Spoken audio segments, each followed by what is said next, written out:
Welcome to the Sunday morning meditation service. It's time to just get really quiet and let yourself just relax. When you're going to do meditation, it's really great to put on some spiritual music that helps you just flow into the quiet, very repetitive kind of things. There's a sound area on the television that's called Soundscape that has incredible meditation music, and or any chant that leads you into the quiet. And I do Sata Nama. We're not going to do that tonight, but I get busyness of mind, and Sata Nama really helps me to quiet down. We do that probably every 6 weeks, Sata. But tonight we're going to be doing, or today is actually the morning, isn't it? Seems like I've been up so long that it's a whole day, but anyway. I always have Louis and Larry. Larry has been with us for so long, and Louis, I was practically there at his birth. Hours later, there I was. So he's been with us quite a long time, and they're both just such agreeable people. They just blend. If everybody could be like that, wow, what a peaceful world we would have. So I'm going to do a line, and then you repeat.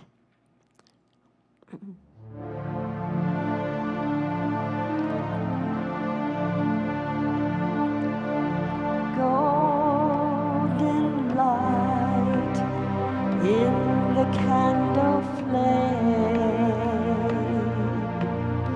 Golden light in the candle flame. Again.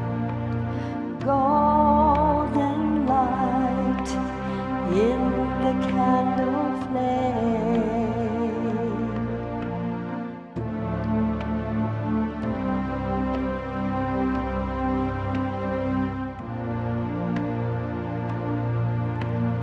Deep in you, I feel the same.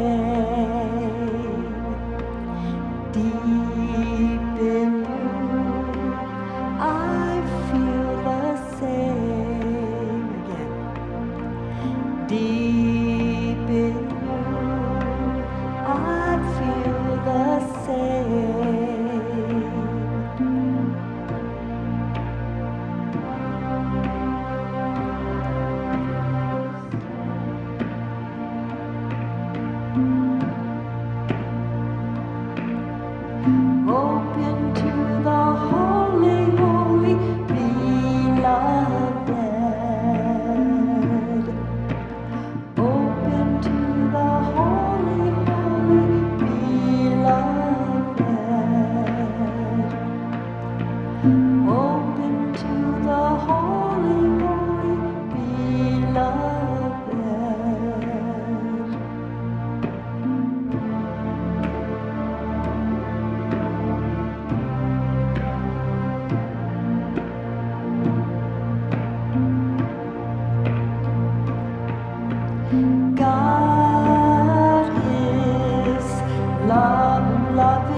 Sound wonderful.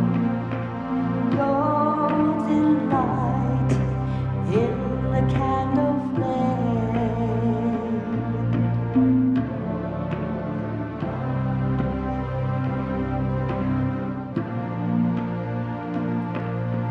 Deep in you, I feel the same.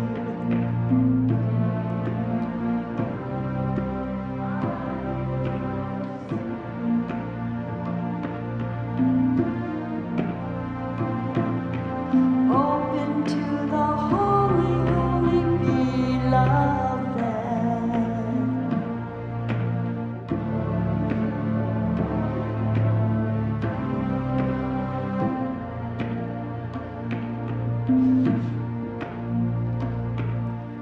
God is love, loving beloved.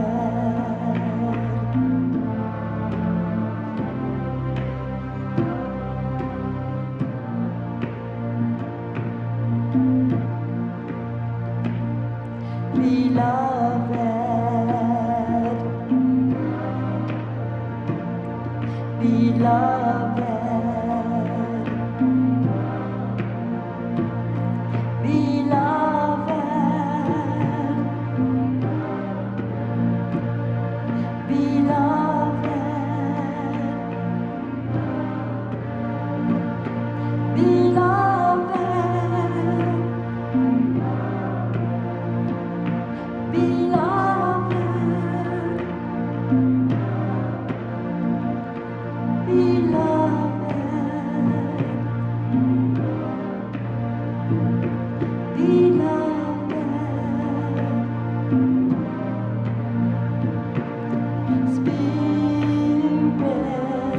Spirit of ecstasy.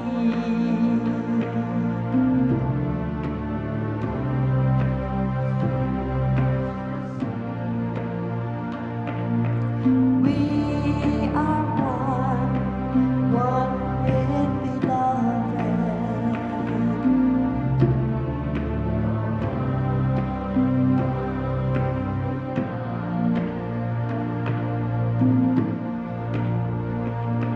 Beloved,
We're close. We're close today.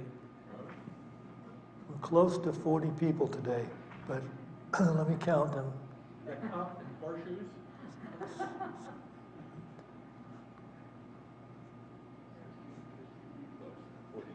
Oh,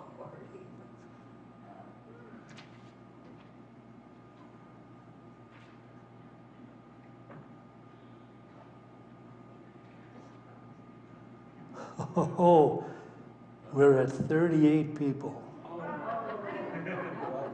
We are at 38 people. did you count me? I counted you twice.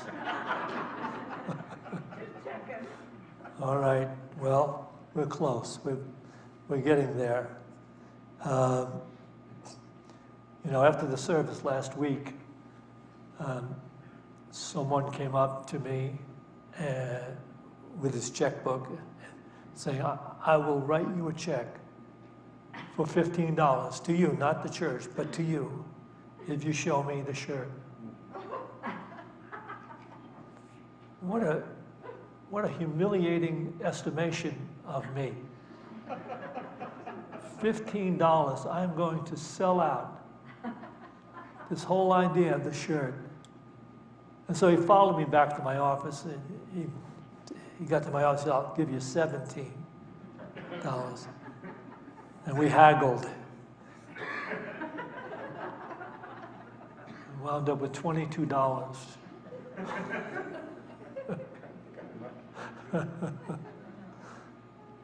Okay, well, maybe two people will walk in. Sometimes people come late. Unless I'm not counting it right. If somebody's up in the booth, you can count down here, make sure we have 38. I don't want to cheat anybody today. I am today, though, going to double down on the ideal of gratitude being the healing power. And most of you have heard me say that if you're on the spiritual path, you probably do yourself a favor by not actually tuning into the news on television or the radio or the internet, because the news is simply an expression of the ego-centered insanity driving the human race, especially in this Western culture, without an understanding of the fact that these are merely clashing opinions, clashing personal opinions derived from each person's collection of beliefs. And that's where we're at with most people, you know, in our culture and throughout the world, because we've been very influential in influencing the world to go our way. So today I'm going to double down on the path, because it's necessary for us to become focused, actually mindful that we are on the path, mindful in every moment, until that, you know, focused mindfulness, that conscious effort is replaced by the reality. When the reality opens up in our awareness, we then no longer have to do the focused practice, because our vision will have been transformed. we will be looking at life from a completely different perspective. More expanded, more beautiful, holistic. And of course, that is the reality that the masters down through the ages are calling us to enter.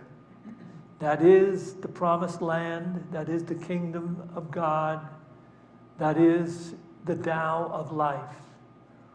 To find our way through transformation into this higher level of awareness. And that only will heal in our awareness. And when I'm saying that, I'm saying it heals in our awareness. And what we think is, well, how is it? My goodness, wait a minute. Oh no, 2 people just walked in. Are you guys here for the service?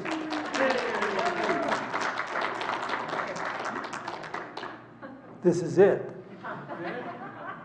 This is the moment. Oh, look and listen to you people. You could have had this done a long time ago for $100. Give me $100, you would have seen it. I would have shown it to you. What am I doing here? This is crazy. All right.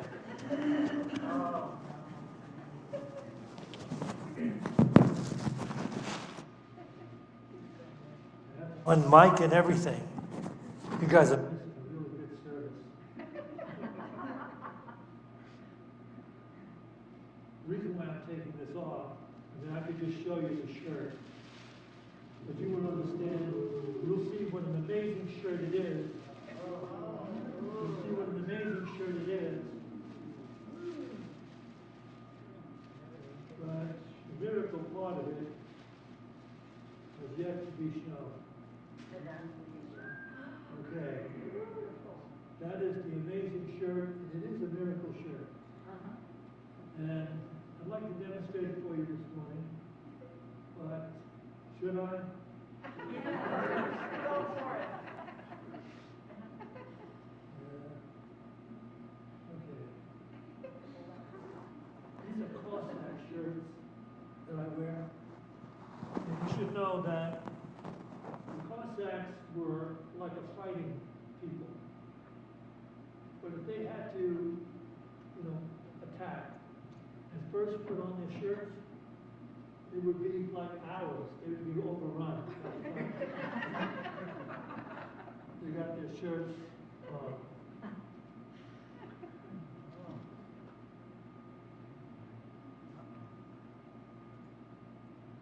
There's 2 people came in.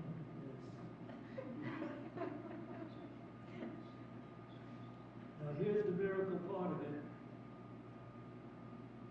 And it's going to blow your mind. I hope we're getting this on film.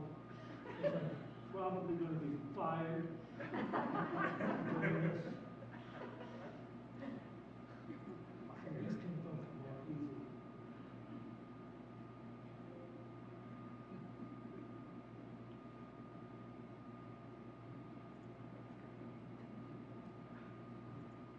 I'm talking about inside all the time. If I had any insight at all, I would have unbuttoned that bottom button before I did this.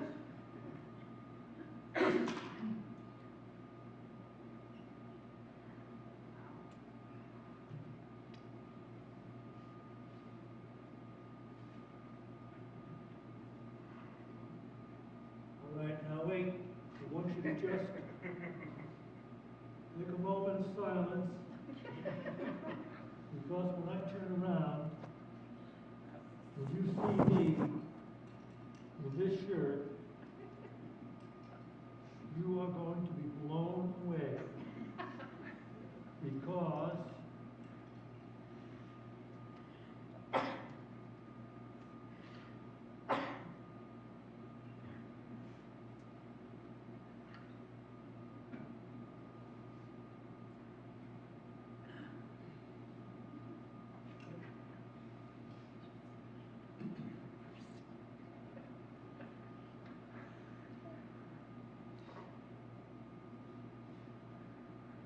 wish I could get a drum roll.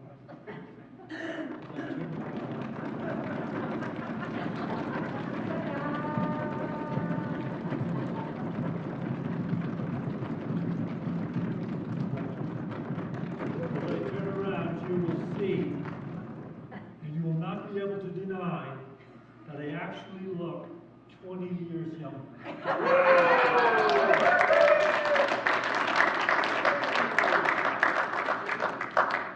Is this an amazing miracle shirt? To look 29.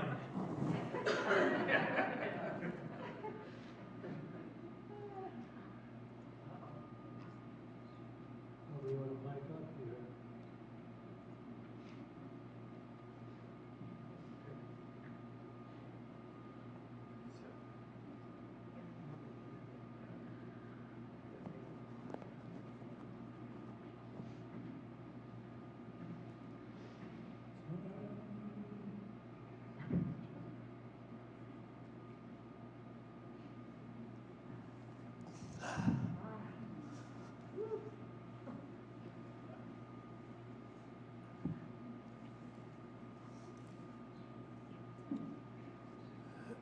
It is necessary for there to be some type of awakening in our human experience. And when I was saying that we will see the healing power of gratitude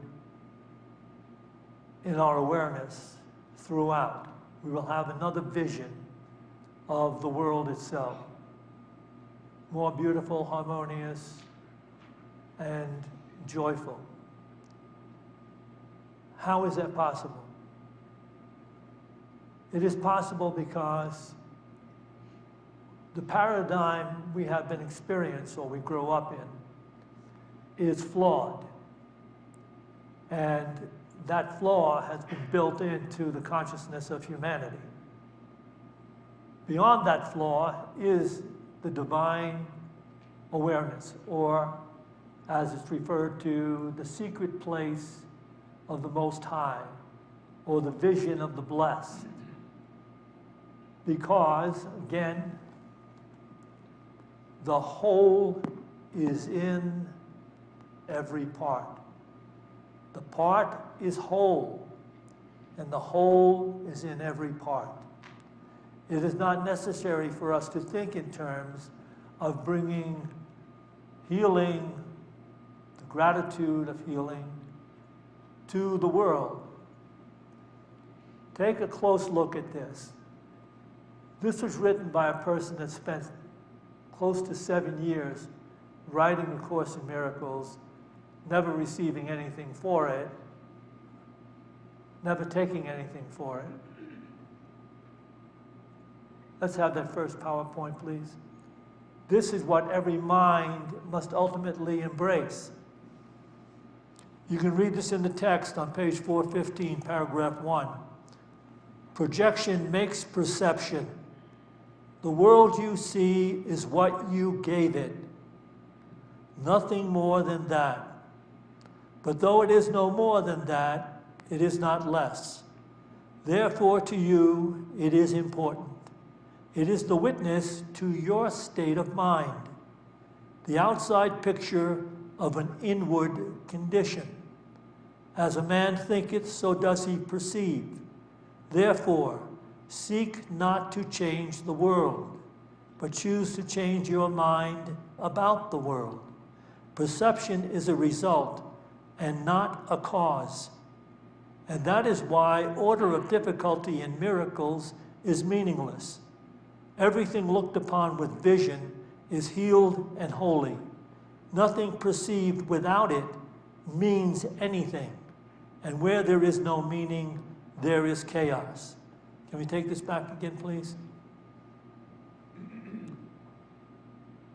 I wonder if a new person was just hearing this, if they could really capture it enough to be willing to believe in the possibility that a transformation into this consciousness is truly available. I wonder that. I think that it is so direct a truth about the divine consciousness. It is so direct a truth about it that the ordinary, everyday person locked in the world thinking would reject this out directly. Ask yourself where you're at with this. I'm going to read it again. Projection makes perception. The world you see is what you gave it. That is, through your beliefs. What you have collected is your beliefs, your ideas, your experiences, is what you see as the world. Nothing more than that. But though it is no more than that, it is not less. Therefore, to you it is important. It is the witness to your state of mind, the outside picture of an inward condition. And it is the reason why there is such conflict in human experience. Because it is important. Everyone thinks her point of view is an objective awareness, that he or she objectively observes the world as it is, without recognizing that what he or she is seeing is simply a reflection of his or her deepest held beliefs. And you have to say to yourself, what you're saying, in a sense, is what this will go on to say. It is the witness to your state of mind, the outside picture of an inward condition. As a man thinks, so does he perceive. Therefore, seek not to change the world, but choose to change your mind about the world. Perception is a result. So if this is kind of hard to take that with you and meditate on it. Perception, my perception is a result and not a cause. Otherwise, you see, what we perceive as the world outside, we believe makes happen within us, what we do and what we think. But that's not the way it is. In other words, our perception of the world outside appears to us to be something that just rose and is happening, and we have to respond to it from our own personal awareness. That's not true. Everyone is looking upon a world that he or she is co-creating. And it is why the order of difficulty in miracles is meaningless. Everything looked upon with vision is healed and holy. Can you imagine waking up in the morning and walking out into that, knowing that, realizing that, living in that? Everything looked upon with vision is healed and holy. Nothing perceived without it means anything, and where there is no meaning, there is chaos, which is what we have lived through before we get into the consciousness of God. We live in the chaos of conflicting illusions and opinions. So let me back this up. You see, this idea is reiterated throughout A Course in Miracles, and what it does is it shifts the paradigm. Remember the old saying, seeing is believing. That's not true. Believing is seeing. And so I want to back this up with modern day master Eckhart Tolle. Can we have this next PowerPoint, please? This is from The New Earth, Eckhart Tolle's great book, on page 106, paragraph 3. It has been said, God is love. But that is not absolutely correct. God is the one life in and beyond the countless forms of life. Love implies duality, lover and beloved, subject and object. So love is the recognition of oneness in the world of duality. This is the birth of God into the world of form. Love makes the world less worldly, less dense, more transparent to the divine dimension, the light of consciousness itself.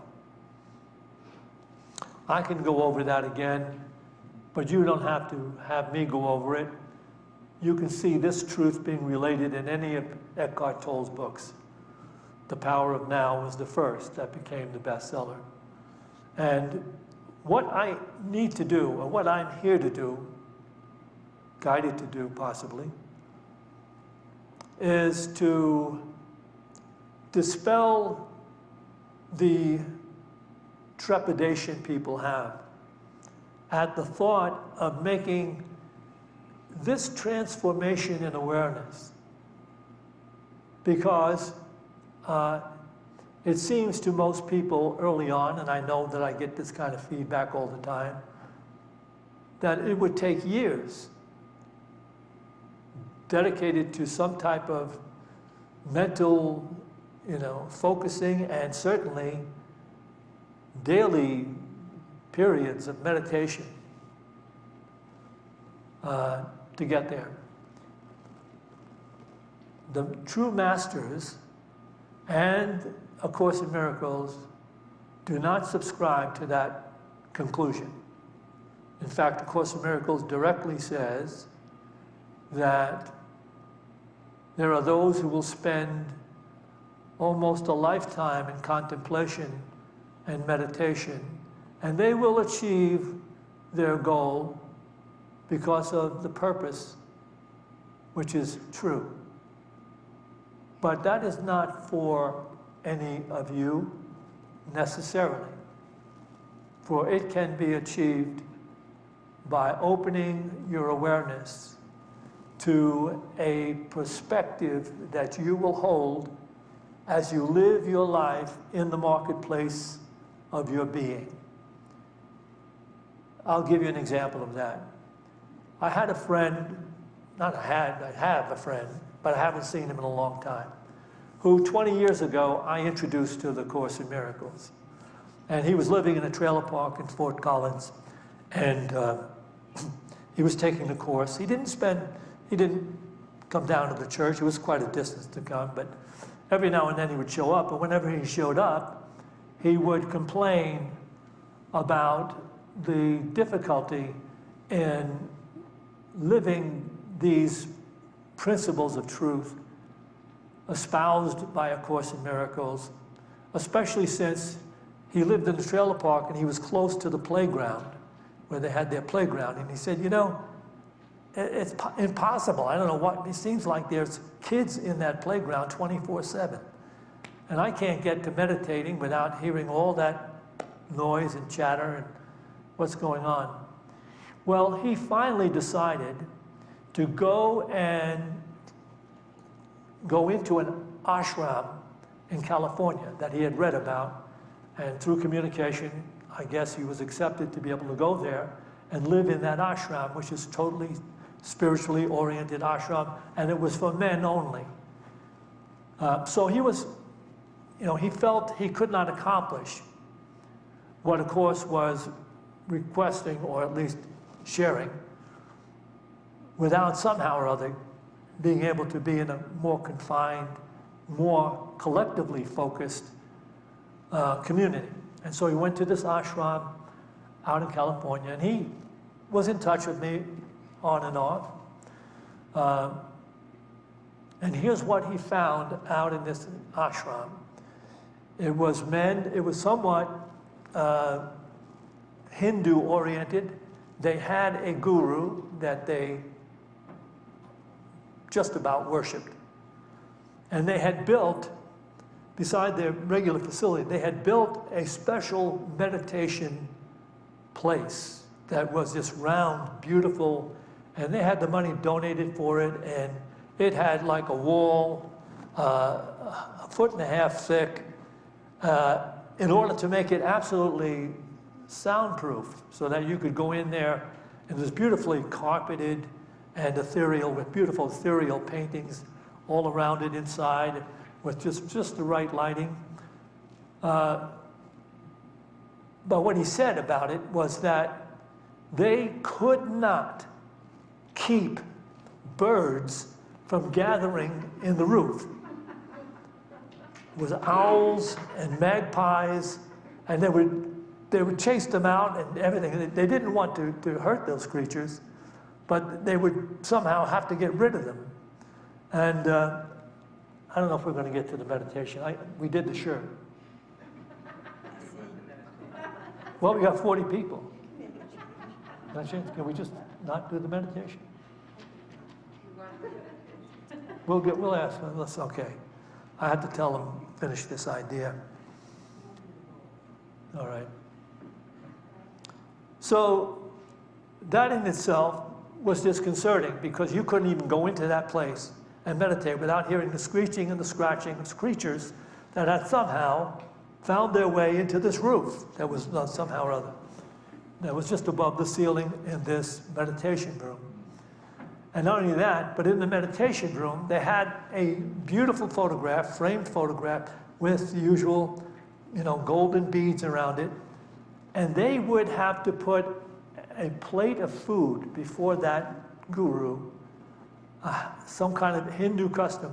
And he was the one chosen. The last guy in, I guess, gets to take the bowl of food or the plate of food, whatever it is, and go over to the meditation room and put it in front of the picture. And then at the end of the day, take it out of there. That was not even the hardest part of it for him, because now he already left. He's going to leave. But the guys there had a cook that had come in and was staying with them doing the spiritual work. But they started having these sumptuous meals that he was cooking. And they had enough money to do all this. And it just made him so despondent because he was so focused on becoming enlightened and spiritually oriented that in about 6 months he had enough. Serving the food, the birds in the meditation room, these guys eating steak every day. He decided, that's it, I'm out of here. So he left and he came back and he managed to get a place back in Fort Collins in his trailer park. But at the time he came back, he was seated in the airport waiting for his plane, and the television was on, and he never watched television. But the television was on, and it was broadcasting this whole drought taking place in one of these third world countries, Ethiopia or Sudan, somewhere. And there was a comment made by the commentator when they were showing this of the children. And the message that he got from this commentator was, these children are too hungry to play. They didn't play anymore because they were too hungry. And for some reason, it struck him to the core. You remember that he left just about because of the fact that he was living next to this playground where the kids never stopped playing. So now he moved back there. And he entered an awareness of gratitude for all that he had, and even all the things that seemed to be problematic for him on his path. And gratitude became his guiding focus. And all he did was find a way to appreciate everything that came upon his path, every person, every situation, no matter how gnarly they were or how difficult they were to deal with. He would find something about them to appreciate. He would secretly, inwardly, simply appreciate it. And his meditations and his prayers were all about, let me continue to appreciate this life in which I live. And if you can understand that truth, you can see how you bypass all of the years of the necessity for spiritual practice. Because spiritual practice is really all about getting rid of the illusionary, self-centered consciousness that projects a duality, that sets the world up in There's you and there's me. There's me and there's all that is not me. And that which is not me doesn't have any true regard for my well-being. All of that is the illusion. So if you were to get on the path of gratitude and appreciation, what he said about it, and he finally came into that space. He came into the space, a lot of times he had to fake gratitude, fake appreciation, find something to appreciate, something to be grateful for. But in the end, he came into the consciousness of God, which is the journey that we're all on. He came into the awareness of the oneness, which is that everything I look upon, everyone I see, is part of God. It's part of me. And no matter how humble or even desperate and mean a person may appear to be, that person is still struggling toward the light of God. For that person was also made, just as all of us were made and are made, in the image and likeness of God, which is unconditional love. Do you see the whole thing, the whole insanity of the world, even the cathedrals of the world, the ashrams of the world, the years and years of speculation, the wars and fears and consternation, the political ideologies, the political processes and policies, over and over again, missing it, because there's the assumption that somehow or other, from an egocentric perspective, one can legislate goodness, peace, brotherly harmony. It can be legislated. That's the illusion. And all of it is just a major waste of life, because it requires each of us to take to task his or her own awareness and transcend out of the initial limited state in which we developed our ego-centered idea of self. And we can do that by giving our awareness, our mind, our life to a new priority, which is to bless, no matter what. To appreciate somehow, no matter what. To be grateful. To count the goodness and the things that we have in our lives, without that wanting, that needing, that illusionary projection that more is required of something. Do you see how it is so right to say that gratitude is the life-healing path to God? Gratitude is the life-healing path to God. Gratitude is the life-healing path to God. I don't know how much time we got left. We're okay. We can do the bowls if you want to.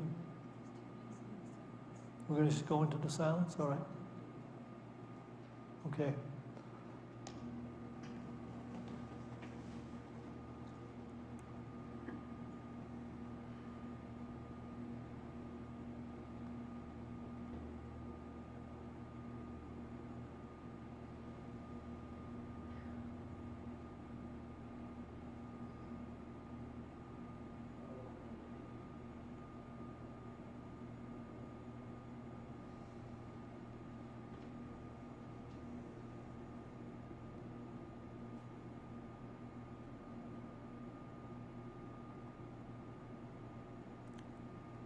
Stay with this gently, gently.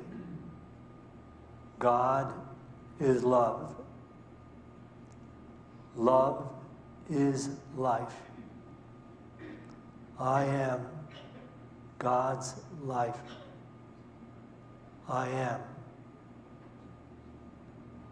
I am.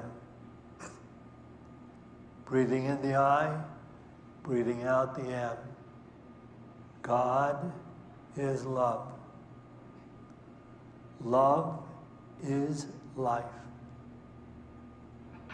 I am God's life. I am. I am. I am.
as we go forth from this meditation to those places we occupy in time and space, let us go forth with a greater determination, a greater focus to prove gratitude, prove appreciation, prove love.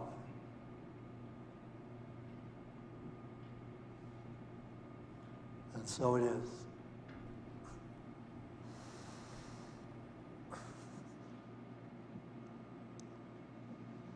We will take an offering for unity now, and we'll have someone pass the baskets around for those of you who'd like to make a physical offering here.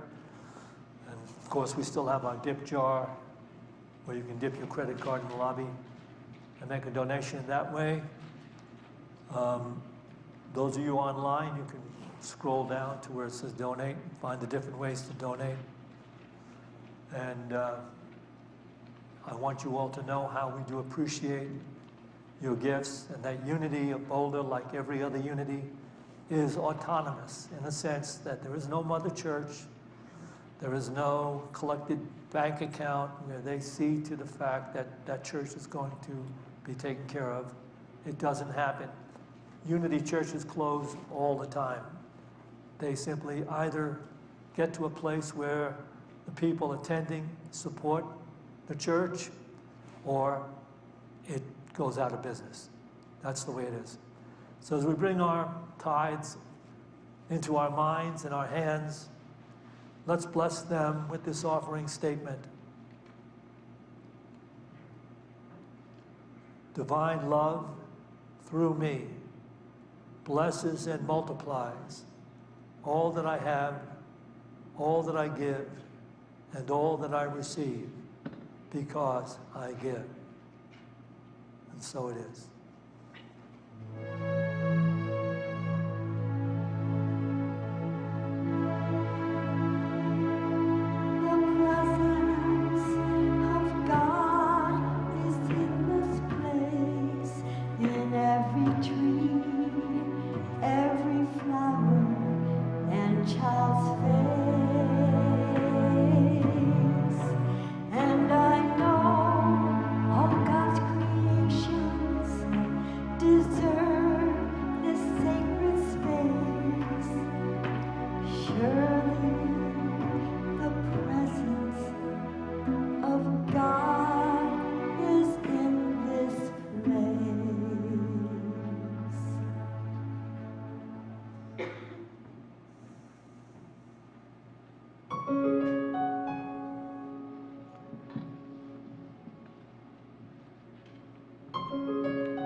those of You that are interested, have the time, you might want to stick around. We have a guest speaker taking Centitia's place at the second service, who just wrote a book about how to recover your understanding of life by going back and seeing the relationship some of your relatives had through the genetic line that you're carrying with you now.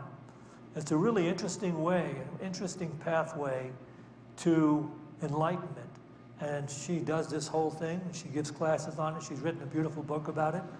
So you might want to stick around. It'll be a very different and interesting talk given by Eva Melanowski. See you all next week.